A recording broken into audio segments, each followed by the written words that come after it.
Shalom anak-anak ibu yang hebat yang ada di kelas 6. Semangat pagi. Bertemu lagi dengan Ibu Ida di pelajaran pendidikan agama Kristen. Anak-anak, bagaimana kabar kalian hari ini? Ibu berharap dan ibu berdoa semoga kita semua tetap dalam lindungan Tuhan. Kita semua sehat dan baik-baik ya.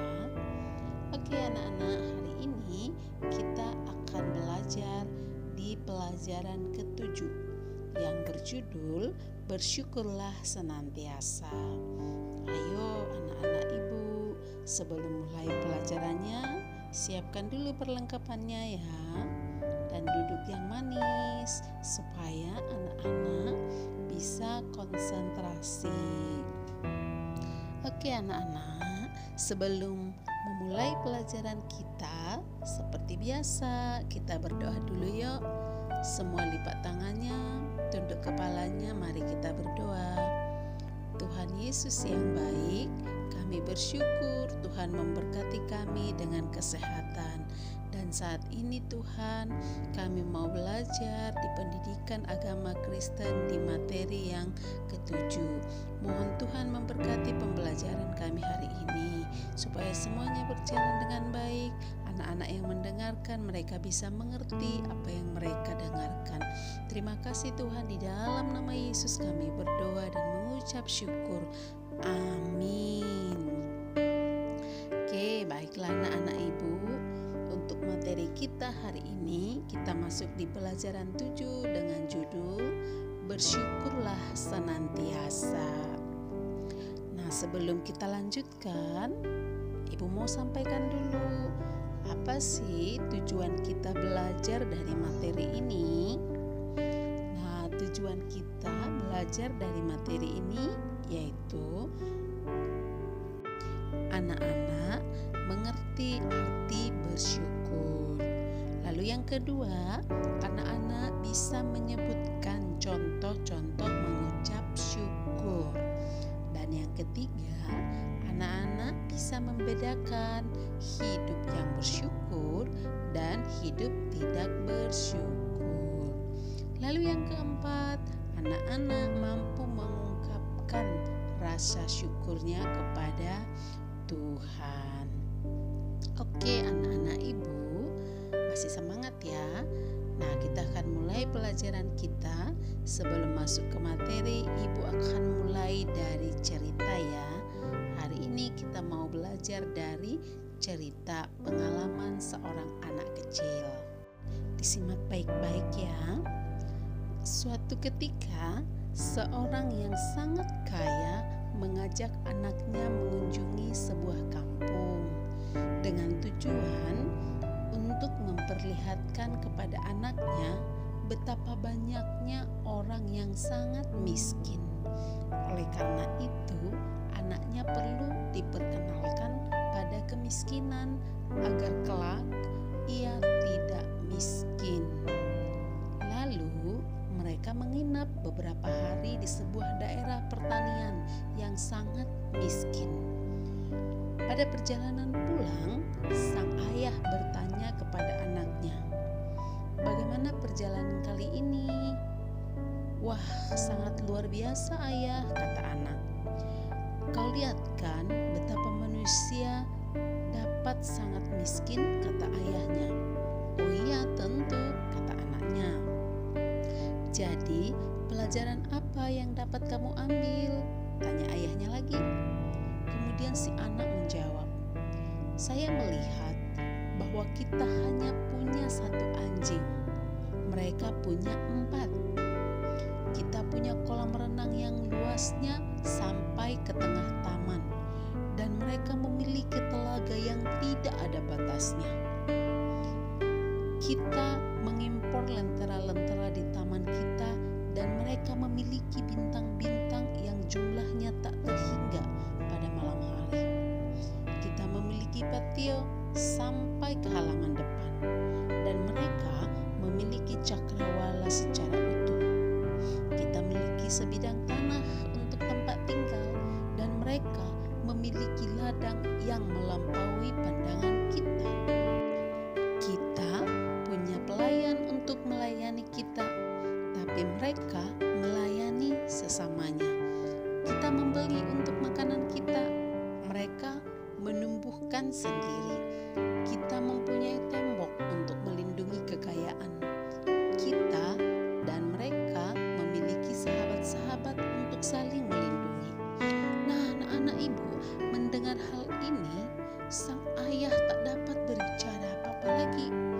Kemudian sang anak menambahkan, "Terima kasih ayah telah menunjukkan kepada saya betapa miskinnya kita." Wah, anak-anak ibu, luar biasa banget kan ceritanya, di mana tadi anak yang kaya merasa dirinya ternyata sangat miskin, bahkan lebih miskin daripada orang yang ditunjukkan ayahnya yang dipedesani yang miskin. Anaknya merasa mereka lebih miskin. Itu karena apa, anak-anak? Karena anak dalam cerita yang ibu sampaikan tadi mampu melihat fakta kemiskinan yang ditunjukkan ayahnya dengan cara yang berbeda. Ia justru melihat bahwa dirinya lah yang miskin. Ia tidak sombong meskipun hidup sebagai anak yang berkecukupan, bahkan bisa dibilang kaya raya.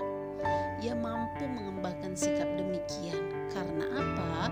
Karena ia memilih sikap atau perspektif yang tidak umum, yaitu mampu bersyukur.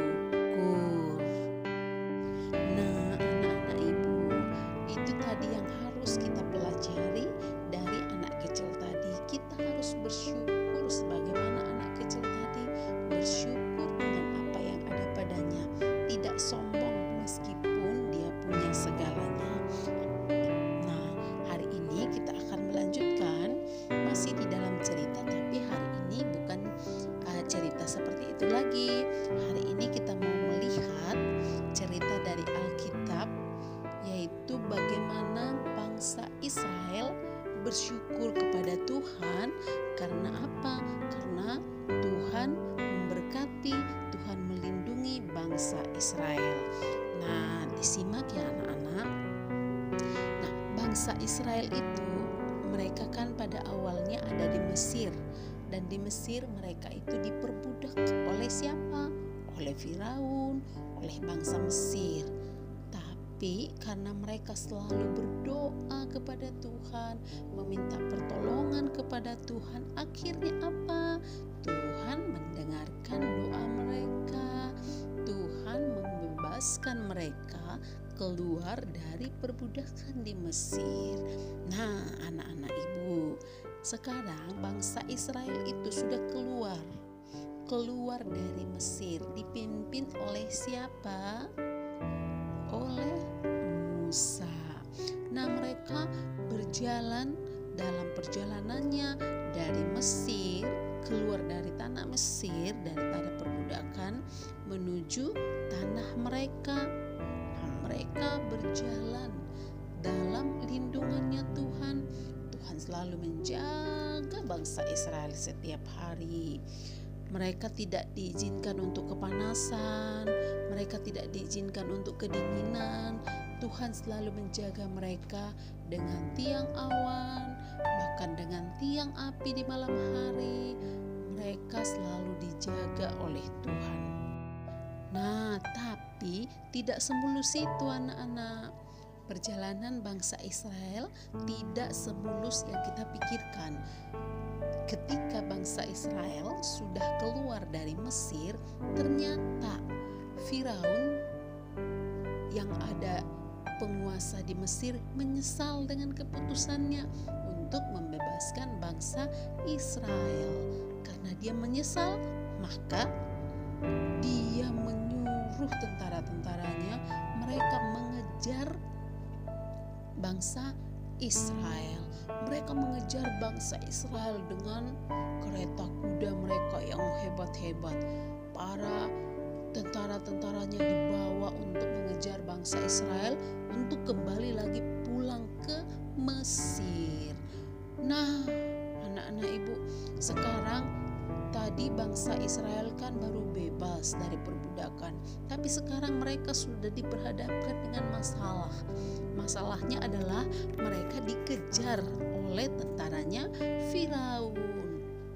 Yang paling menakutkan lagi ketika mereka dikejar tentaranya Firaun dan di hadapan mereka itu ada laut teberau yang harus mereka seberangi. Tapi ternyata di belakang mereka sudah ada tentaranya Firaun, anak-anak. Nah, coba bayangkan jika kamu adalah Musa. Coba anak-anak bayangkan jika anak-anak ada di antara salah satu bangsa Israel itu. Pasti kebingungan kan?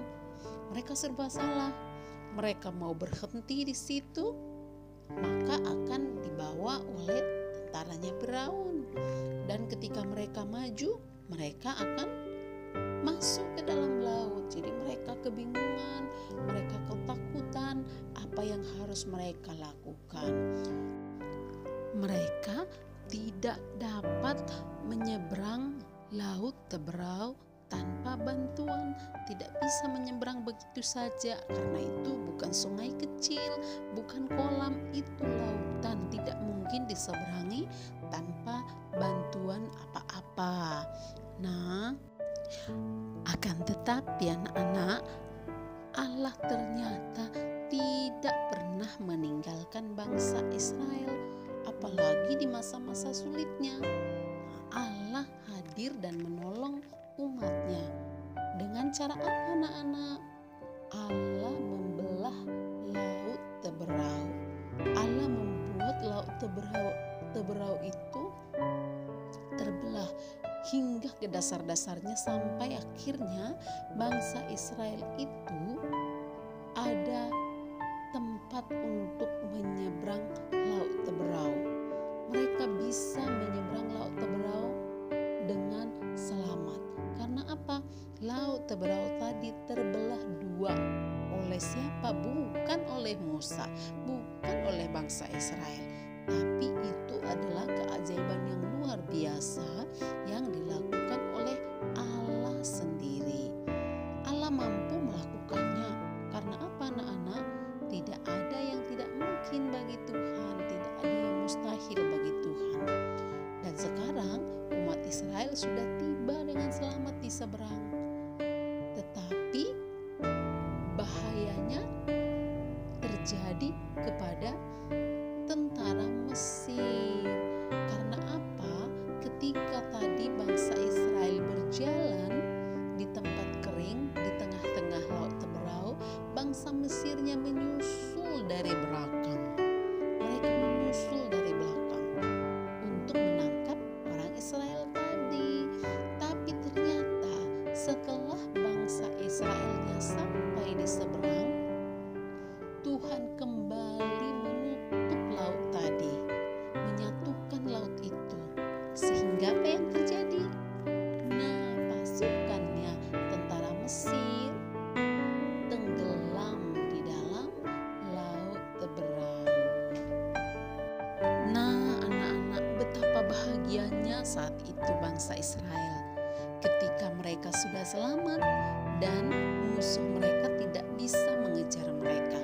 Bahkan musuh mereka tanpa dilawan oleh mereka kalah, tenggelam. Karena apa? Tuhan sendiri yang berperang, Tuhan sendiri yang melawan musuh-musuhnya bangsa Israel. Allah yang telah menolong bangsa Israel. Nah anak-anak, lalu apa yang dilakukan oleh bangsa Israel setelah mereka dilindungi dan diselamatkan oleh Allah? Nah, ternyata bangsa Israel sadar bahwa mereka sampai di seberang laut teberau itu hanya karena pertolongan dan penyertaan Tuhan saja. Semua itu bisa terjadi karena Allah yang membuatnya bisa terjadi. Nah, oleh sebab itu Musa mengajak seluruh bangsa Israel untuk tidak lupa bersyukur atas pertolongan yang mereka terima dari Tuhan. Bahkan saudaranya Musa yang bernama Miriam ikut juga untuk memimpin bangsa Israel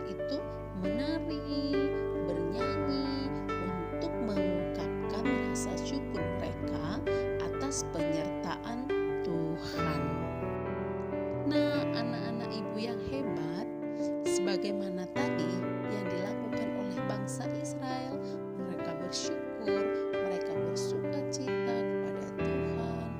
Nah, itu juga yang harus anak-anak lakukan, itu juga yang harus kita lakukan sebagai anak Tuhan. Karena apa? Karena kita sudah diberkati, kita sudah diberi pertolongan oleh Tuhan. Jadi kita harus bersyukur dalam situasi apapun. Nah, apa sih bersyukur itu? Bersyukur itu artinya berterima kasih kepada Allah atas anugerah dan setiap berkat-berkat yang telah diberikan Allah kepada kita. Nah, setiap anak Tuhan harus selalu belajar untuk bersyukur. Bersyukur kepada Tuhan untuk setiap hal yang telah Tuhan berikan kepada kita. Bersyukur memang bukan hal yang mudah dilakukan, terlebih ketika situasinya tidak baik, tidak mudah untuk bersyukur.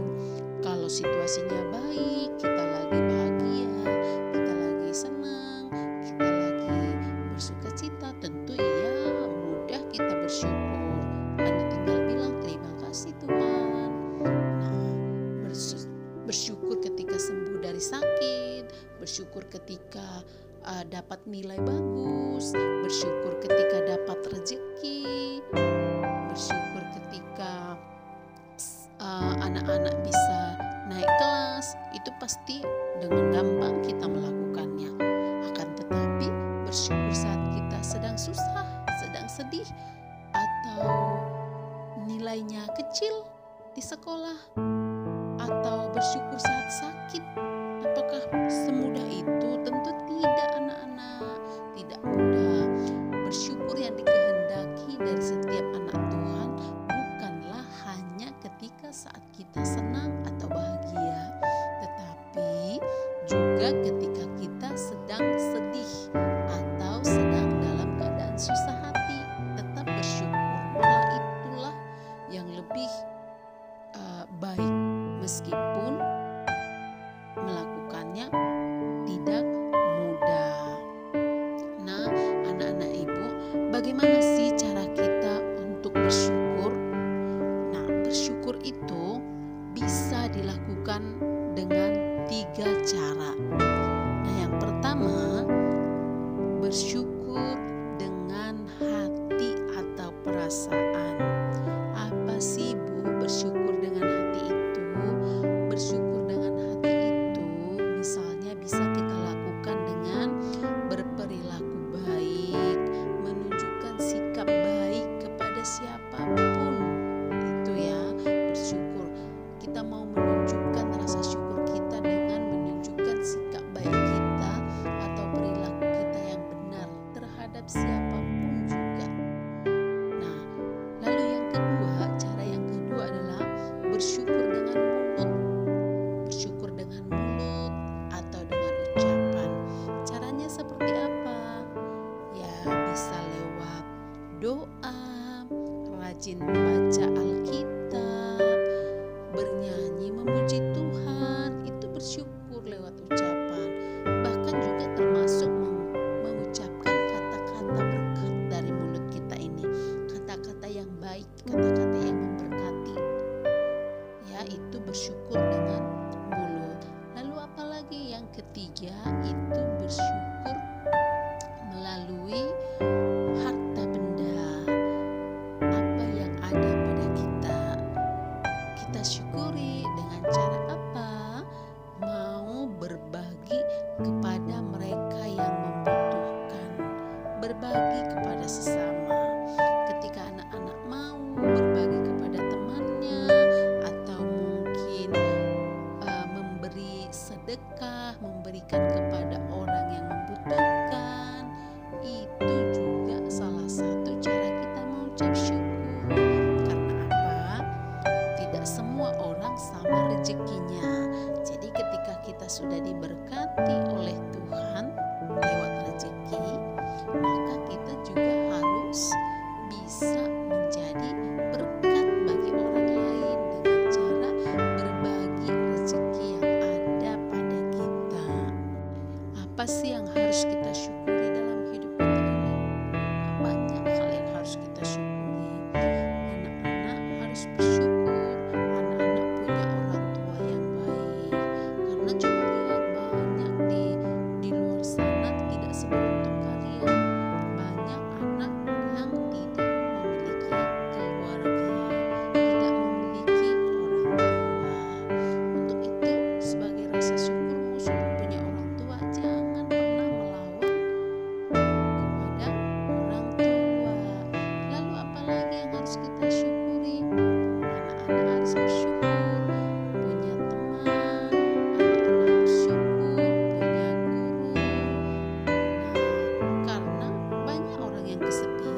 jangan pernah membuang-buang makanan.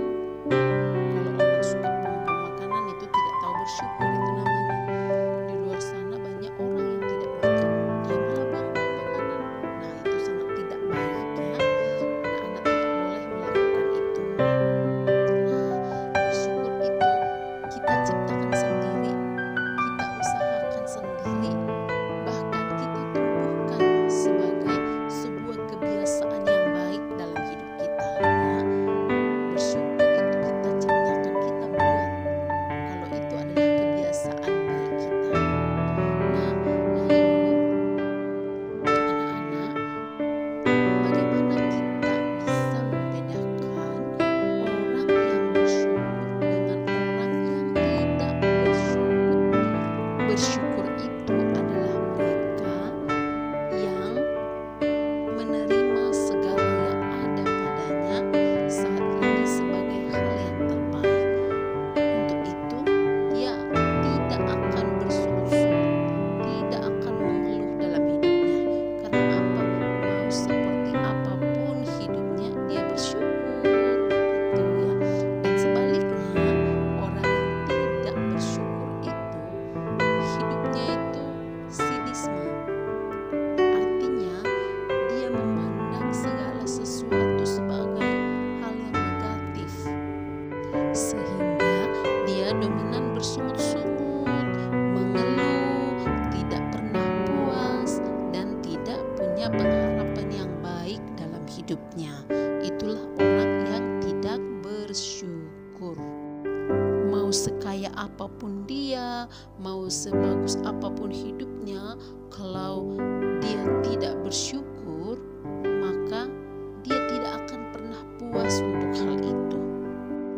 Mengapa sih orang tidak bersyukur? Nah, ada sebabnya kenapa ada orang yang tidak tahu bersyukur. Nah, yang pertama, dia tidak pernah puas dengan semua hal yang ada padanya. Hidupnya dikuasai oleh pemikiran untung rugi. Nah, semua kehidupannya berorientasi atau berpusat pada keuntungan pribadi. Sehingga apa? Sehingga sulit bagi orang seperti itu untuk bersyukur. Nah, yang kedua, penyebab yang kedua, dia dijangkiti oleh penyakit mengasihi diri, mengasihani diri. Nah, setiap kesulitan yang dialami dalam hidup tidak membawa ke dalam proses pembentukan serta pendewasaan yang sehat. Malah sebaliknya, semakin menyatakan suatu kehidupan yang sangat mementingkan diri sendiri. Nah, lalu apalagi yang ketiga, penyebab yang ketiga, orang yang tidak bersyukur itu karena dia lupa bahwa pemeliharaan Tuhan dalam hidupnya telah dibuktikan pada masa-masa yang lampau. Nah, dia melupakan bahwa Tuhan pernah dan sudah banyak berbuat padanya. Oleh karena itu, dia tidak mengingat segala kebaikan Tuhan yang telah diterimanya. Nah, kemudian penyebab yang keempat adalah hidup orang yang tidak bersyukur itu selalu berpusat pada solusi atau jalan keluar dari permasalahan, bukan pada pengenalan akan Allah. Itu bagi dia tidak penting. Yang penting baginya adalah selesai masalah. Dia baru bisa bersyukur setelah masalah yang dihadapinya sudah berlalu. Nah, tapi kan masalahnya manusia ini selama hidup tidak akan pernah terlepas dari masalah. Oleh karena manusia tidak pernah lepas dari masalah, maka dia tidak akan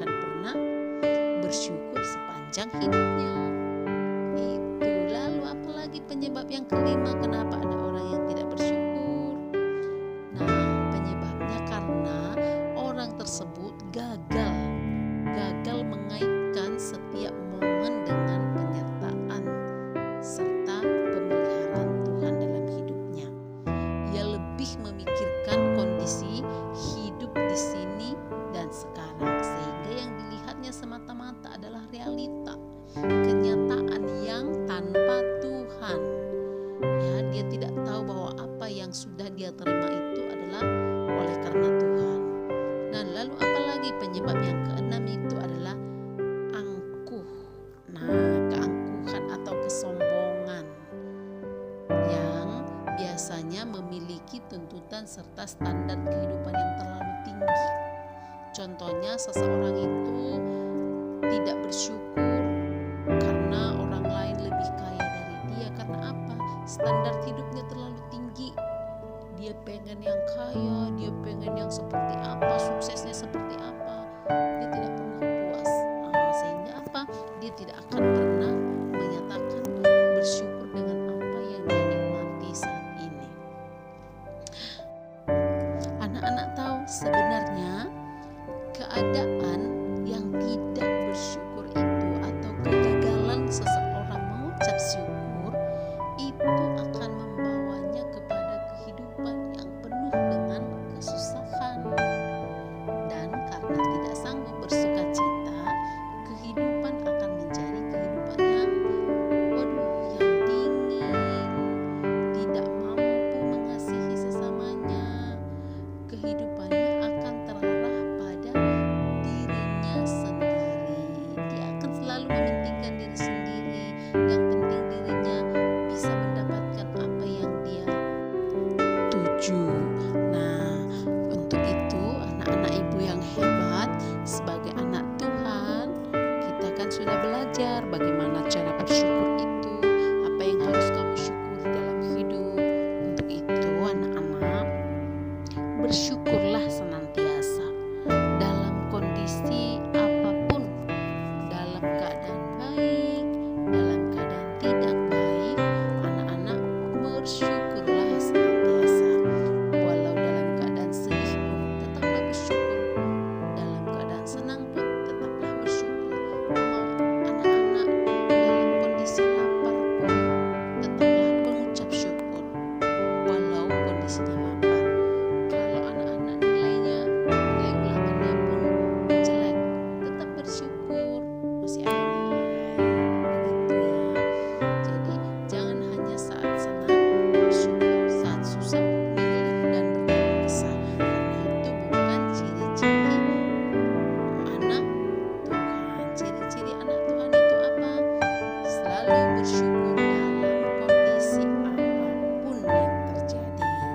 Begitu ya anak-anak, mengucap syukurlah dalam segala hal, karena itulah yang dikehendaki Tuhan dari kamu. Oke, baiklah anak-anak, sampai di sini penjelasan ibu hari ini. Tetaplah hidup dengan penuh ucapan syukur. Sampai ketemu di pembelajaran berikutnya. Tetap sehat. Tuhan Yesus memberkati.